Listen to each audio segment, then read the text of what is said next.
of the city, there's a lady so divine, with a gift so rare. She can read between the lines, unlocking mysteries. She's the one we all admire. With a touch of magic, she sets our souls on fire. From psychic readings to rosemary oil so pure, her spirit shines bright. Of that I'm sure. On TV she graces the screen with grace. Her presence is a blessing in every time and place. Pop culture psychic, in tune with the stars. She sees beyond the veil, even beyond Mars. And when the night falls, Tracy after dark, her wisdom illuminates like a powerful spark. So if you seek guidance, look no further than her door. Tracy Brown live where wisdom does soar. Through the realms of the unseen, she'll light your way. With every word she speaks, darkness turns to day. Tracy Brown live, the beacon of light, guiding us through the shadows of night. Her voice like a melody, so pure and strong. In her presence, we know we belong.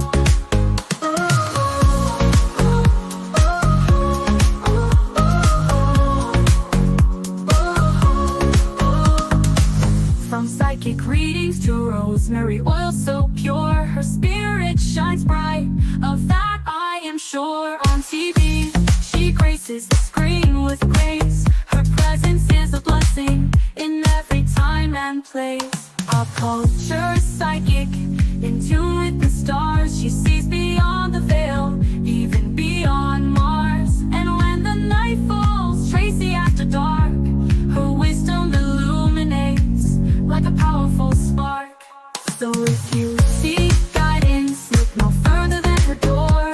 Tracy Brown live where wisdom does soar. Through the realms of the unseen, she'll light your way.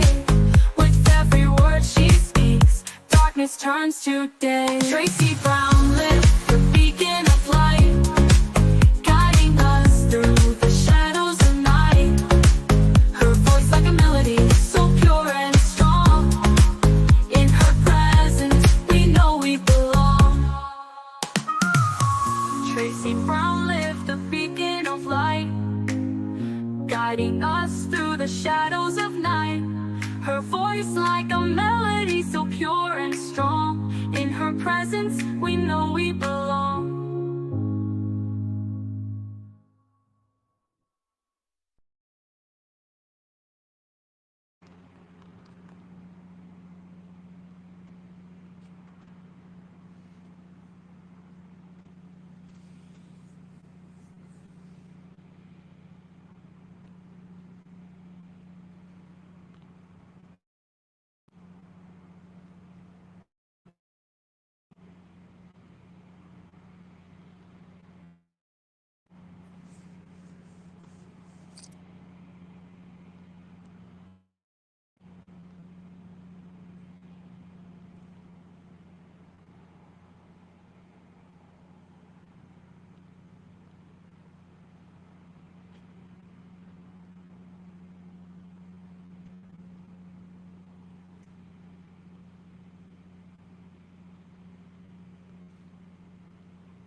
as Americans. And I think that's been missing a bit over the last decade in terms of the people saying for democracy. These aren't just institutions of government. This is who we want to be as Americans. And I think the time is right for people to start to make an argument that is very different from Donald Trump's, but also different from the kind of antiseptic, almost academic defenses of democracy that we've been making in the Trump years. That is so smart. And I mean, Paul, it's kind of still a case. I mean, the reality is, when you say the fight for democracy, nobody knows what that means. Most people do not know what that means. They'll sit around with a textbook and figure it out. But people, people understand, he's paying himself and the hood not getting any money. And that's what's happening. He's literally, people were angry that Ukraine was getting money. They translated in their mind to money that's not for the hood. You know who's taking money from the hood? Elon Musk. It's a simple argument, and maybe somebody should make it. That's right. When you call Social Security, you have to wait 8 hours on the phone. When your check from IRS is late because they don't have enough workers, who do you blame? Yeah. Don't blame H&R Block, because H&R Block tried. I need a government that's going to do things for me and try to me. There you go. Amen. Ruth Baby, Ben Rose, not your Great panel. Thank you all very much. We're right back with more of the recap. Ben Rhodes is the man for what he's doing. So good. Ben Rhodes is the man. Hey guys, make sure you hit the thumbs up, make sure you hit the like. And if you're on TikTok, smash the hearts. But Ben Rhodes got it in there and says that people have to be willing to say things, to stand up for what's right, even when it's against the narrative. And guess what? He's probably, they may be, MSNBC may be mad at him and may not invite him on for a while. Who knows? But he did our girl, Joy Reid, right. Don't you think? Yeah. What's interesting is that not everybody's afforded this opportunity. I'm so glad that she was afforded this opportunity. What do you get? I didn't get it. Oh, yeah. I didn't get this opportunity to do it. They were afraid. So, that's all right. Here we are. Having our wine on my channel, where I own everything. And I get to talk as much shit as I want. Am I right? Hi, Barkley. Hi, Barkley. Hi, Boomer. Hi, Boomy. Boomer's over there, chilling by the fireplace. Barkley's right here, laying up under us as usual. And then, where's Gus? So his name is Gus. But we had a friend who's a driver when I was at CNN. And what was his name? Valentine. Valentine was from the Dominican Republic. And he could never, every time we told him the name is Gus, he called it Guts. Guts. And so that's what we call Gus now. We're like, where's Guts? Because Valentine, how long do we have him for? 3-4 years, maybe longer? And stuff, Guts. He was such a nice guy, but he used to drive so fast. Like, he would do like 90 and 100. It was really, we were like, oh my gosh. We lived in Long Island, and he would drive us every night. Or, yeah, crazy. Valentine, Guts. Do we have, do we really? Let's see. Hi, new members. Let's see. Oh, wow, look at you guys. Hit the thumbs up, hit the like. Thank you. This is your time, everyone, to support independent media. If you're on TikTok, smash the hearts. If you're, hey, Nikki, are we on all platforms? Are we on Yes, we are. We're on Facebook and Instagram. Is this going to go to Spotify, or are we going to iHeart or any of that stuff? Yeah. It is? Okay. We can. Okay. Hi, Barkley. Hi, Boomer. Hi, Boomer. Boomer won't come up because Barkley is so selfish. He'll start growling and get to fight with Boomer if you give anybody any other attention to do. So thank you, Nick Bella, for your generous support of independent media. You didn't get the chance, and I didn't watch that channel till this day. We like it, hear it better anyway. Thank you for that. You guys know what I'm saying, right? Did not get the chance. Sometimes they do a brother dirty. Don, you are the lemoniest. Thank you. I love you for that, Trisha Fraser. And Trisha, why aren't you a member? I usually only read member comments. Yes, Don, talk that shit all here for it, says MJ. Right on. Thank you for doing this. Is Beverly Turnstall Art. I appreciate it, you and all of your support. Let's see. Hello, everyone, says Bella Italian. Who does your artwork, says Sister Pratt. Let's talk common sense. Okay, hold on, I'll tell you. So it depends on what you want. So, this one is an African-American artist right here, and it's Umar Rashid, and Umar Rashid is Frohawk Two Feathers. You can look him up. Look up Frohawk Two Feathers. He is on Instagram, and this kind of reminded me of like a felt painting from the 70s. Very, very, very amazing art. This one right here is, yeah, they can come on. And then this is Geneva Ellis, and I think this one was an amazing purchase that I had no idea. Got somebody advising me. And I think this one will be in a museum. I think one day they'll ask me to loan it. Okay, here's Joy. Let's go back. Quiet down. I want to bring my pals, Rachel Maddow. Oh, yay! Exactly like the special. Yes! Yes, this is amazing. Thank you. Look at our colleagues supporting her. That's amazing. Good for her. One thing about the goddamn, no, I like this guy. Thank this because I wanted you guys to be here with me because you are my comrades in arms in covering this insane moment that we're in when it comes to what's happening. I know it's so with you, Rachel. I would love for you to give our audience just your take, your tips. What do you think people can be doing right now in this effect? Well, first I want to say that I love you, Joy, and that I am bereft that the readout is ending. I just can't even, I sort of can't get beyond that, so I want to say that, but that is also part of Fucking class right here, everybody. I have to say to the country about this moment, which is find people who you respect and trust and love and make common cause with them and help yourself by learning from them and help them by standing up for them. And I think we have tried to do that, and I think that in important ways we have failed, but I think it's still the right thing to try to do. Rachel. And so whether that means, joining something locally, or whether that means making some sort of more unofficial common cause with the people in your life who you respect and who you think are people you can depend on, like I feel about you, you gotta join forces. We can, none of us can do this alone, and being atomized and dislocated and picked off one by one is the strategy of the other side, and we need to stick together. Indeed, and when you're hearing Rachel say that, know that no one fights for us harder in this company than Rachel Maddow. And when I tell you she's our fearless leader, we mean it. She is our super friend. We love her so much. And let me go to my other. Speaking of super friends, when y'all watch on the special, the person that said exactly what I was going to say, making me have to think of a whole different thing to say because she thinks that she's like so brilliant, but I'm like, I'm just literally so in awe of just your history, your ability, your political acumen. Nicole Wallace, my good sister, tell me what you, in your brilliant self, believe people can do. Well, I'm going to break the rules the way Rachel broke the rules and tell you that I love you. That the happiest times I've had, not just today on NBC, but ever being on television. I've been sitting next to the two of you.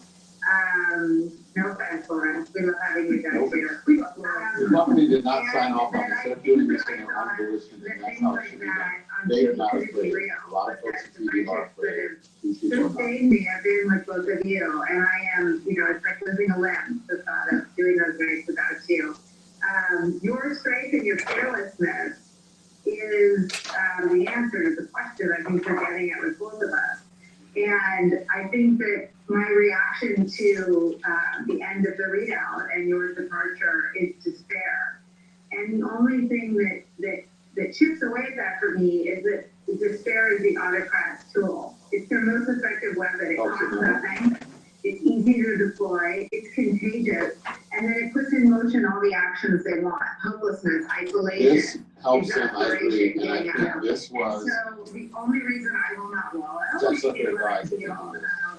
I'm just glad I'm going to say this because you know it's important to see other people who have not been around television, they don't know the I don't think there can be artificial delay and gaslighting about sort of breaking up the pro-democracy side. I think it has to be, we have to be real with ourselves and with each other. But I do think I'm so Let's see if you're going to show up. and so I feel the stirrings in everything you've been covering tonight. The answer to this moment is not going to come from a perfect ad being cut by a brilliant ad maker, put on the sort of perfect candidate that comes out of the lab. It's just, that's not how we're going to save ourselves. And I think waiting for someone to save us is kind of how we got here. We have to save ourselves. We as a country have to decide that Elon Musk getting, I don't even know what the word is. He's already the richest person in the world, richer than the richest person, to ever exist. I don't even know what the goal is, but I think that turning this over to the country and saying, you may think this is what you wanted, this is not who we are. Yeah, indeed. And I think people are getting there. And Lawrence, I want to bring you in because, and again, I keep going back to the special because literally it's like a little party. We're like a girl group, but we let one guy or two hang around. Hayes gets to hang around, but we love our Lawrence. Lawrence is literally the guy that we're all sitting there waiting. What in the world is Lawrence going to say? Because we're going to be like, that's it. We got it. We understand it. So do that for us now, Lawrence. Just solve all of these democracy problems for us now. 3, 2, 1, go. this is the greatest honor lineup I've ever been in. So let me just start with that. An honor to be in this lineup. And Joy, I'm going to skip the love stuff because we did that on Saturday. You know, I put it in writing in that first text. Like, so, okay, so you have that. And writing's forever, so yeah. Y'all don't realize we literally text and call each other. It's really well. But anyway, please, Lord, speak. So I want to turn to this wonderful book by Joy Reid. Really, no, seriously, this is important, and it's to the answer of what we're talking about here. Because, you know, we're at the middle of it, page 194. There is this. This is the decisive battleground for America. Now that really feels like something someone said 5 minutes ago, or any time in this year. That's 1964. That's a 24-year-old guy. This is so classy. Michael Schwartz, tell you. Who is going to be Amazing. murdered that year after he says that.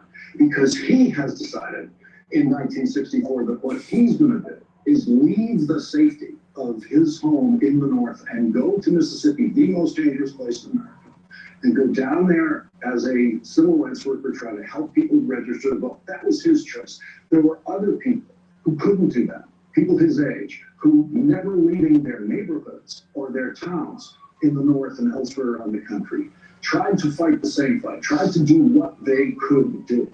There were people who decided that what they would do is simple, that they would do with the side of the righteous, but all they could do is vote. But every one of those people made some kind of decision in the face of something that was hopeless. It looked hopeless in 1964. It looked in 1964 that if you think you're going to work to get black people the right to vote in Mississippi, you are going to be dead and no one's going to get the right to vote.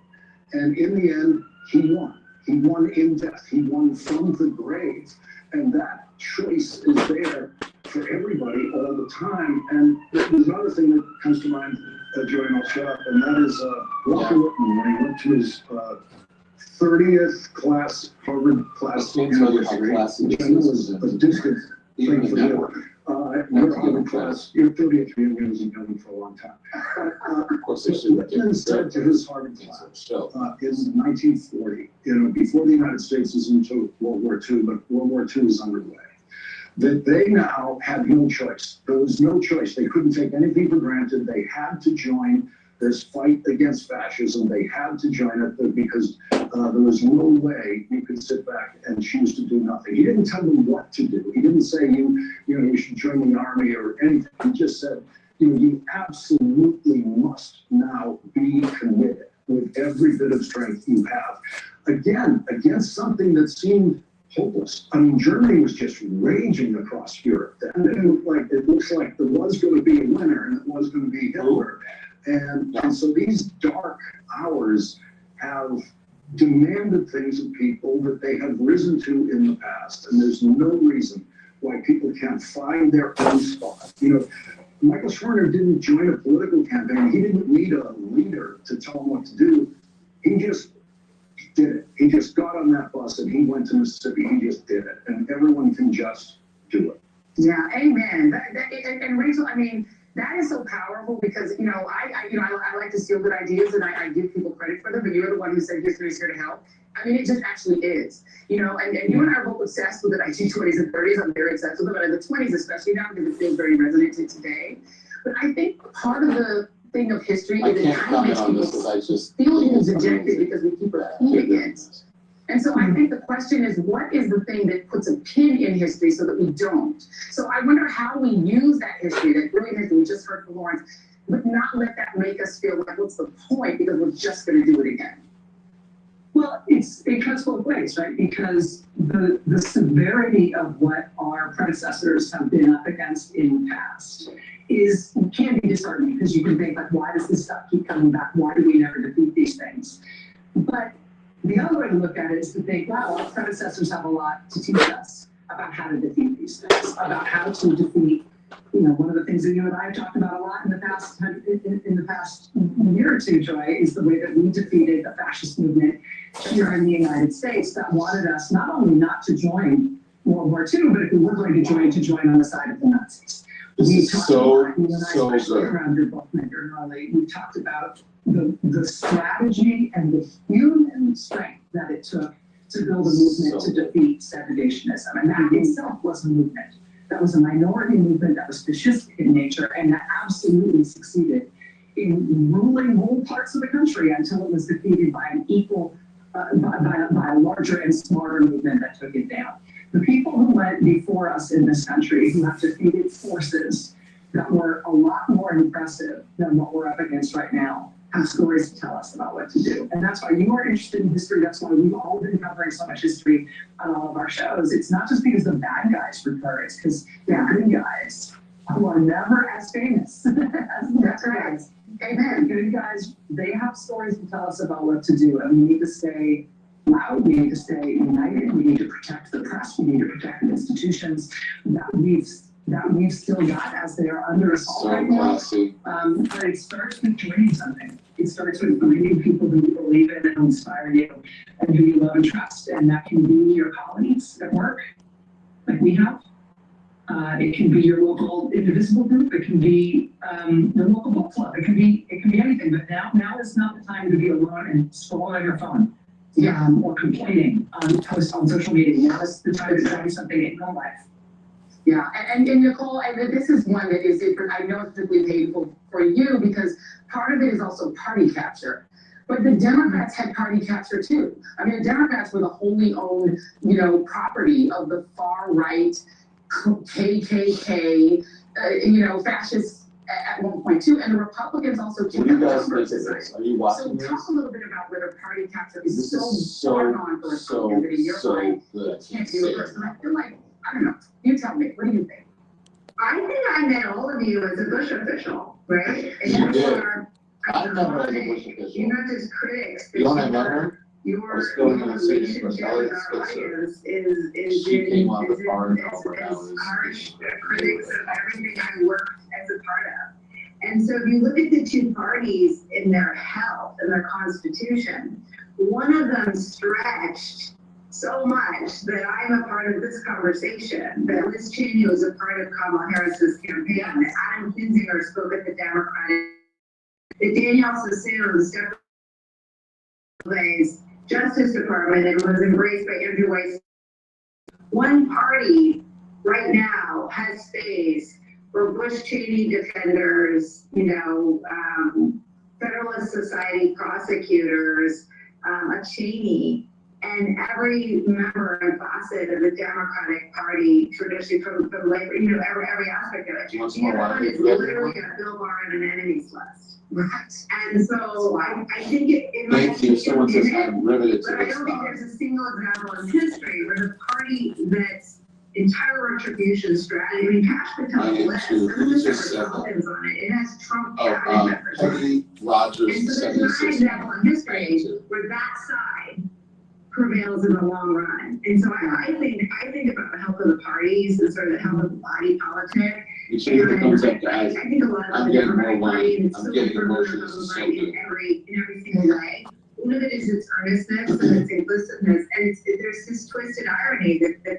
inclusiveness is what was weaponized by the MAGA movement against it. And so but I think in the long run, it's about sort of the health of the body. And the health of the body on the Democratic side seems to be the one with so much more inside of it to build on. Well, we are going to pray that there are Republicans who stand up and seize back control of their party like they kicked out the Birchers. You can kick out Maggie City off you. Look, my daddy was a Republican. So, he's rolling in his grave now, but I'm so glad. back to that. They're Republicans. They can pull it Black back. people are way Republicans. Rachel This is Maddow, good. Nicole Wallace, Lawrence O'Donnell. I could not respect or love people more than I love you all. And one of the great things about MSNBC is that it's actually genuine. Like, we actually all really dig each other. And we think that each other are great, and we talk and we share and we learn from each other. And I've learned so much from you. I love you guys. Thank you. Thank you for everything you've taught us, Joy. Thank you. Thank you. I love y'all. Thank I you. got a lot more to learn from you. I'm planning on haunting you for the rest of your days. Access with ghosts. It's very convenient. Keep haunting. Oh, how classy was that? Come on, guys. How amazing was that? Don't you think? So amazing. Hi, Barkley. How are you? How are you doing? How's my baby boy? Did you have enough popcorn in your little belly? So I am so moved. I'm so overwhelmed by that. I think it was fantastic. What did you guys think of that, Nikki and Peter? Can you hear me now? Yeah. Yeah, we can hear you. I thought it was unbelievable. Some of the veteran lemon heads will know how I have worked for a couple of folks who, through various means, some more recently than others actually, were laid off by MSNBC, and they were not given the same dignity that Joy's gotten tonight. And I'm just so glad. I'm so grateful that she has gotten this respect from her colleagues, because there are some very good folks, some very talented, fundamentally decent people who unfortunately were not given the same level of respect and dignity. And Joy is just such a valuable voice, and I'm so happy that maybe not the company, but at the very least, some of the personalities of the company are treating her like the icon that she is. Like a human being. I was not afforded that opportunity. I think you guys know that, to do this. And none of my colleagues stood up or said anything. People who I had helped for years and helped to groom them and grow their careers and put them on my program, they would call me, beg me, put me on. Not one of them stood up or said anything. So for them to do this, for her to have this moment, here's her moment. Okay, you know that thing back in high school when you had a group project and you were mad because not everybody did the same amount of work? Well, this show is the exact opposite. The readout worked because everybody from the interns on up put their whole heart into it. So before we go, tonight, my moment of joy is to tell you just some of the names of the people who made this show happen. From Nathan Watale, our amazing and always well-dressed intern,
of the city, there's a lady so divine, with a gift so rare. She can read between the lines, unlocking mysteries. She's the one we all admire. With a touch of magic, she sets our souls on fire. From psychic readings to rosemary oil so pure, her spirit shines bright. Of that I am sure. On TV she graces the screen with grace. Her presence is a blessing in every time and place. Pop culture psychic, in tune with the stars. She sees beyond the veil, even beyond Mars. And when the night falls, Tracy after dark, her wisdom illuminates like a powerful spark. So if you seek guidance, look no further than her door. Tracy Brown live where wisdom does soar. Through the realms of the unseen, she'll light your way. With every word she speaks, darkness turns to day. Tracy Brown live, the beacon of light, guiding us through the shadows of night. Her voice like a melody, so pure and strong. In her presence, we know we belong.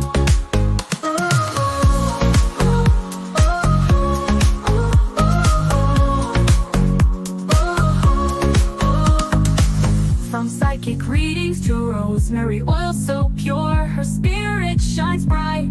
Of that I am sure. On TV, she graces the screen with grace. Her presence is a blessing in every time and place. Pop culture psychic,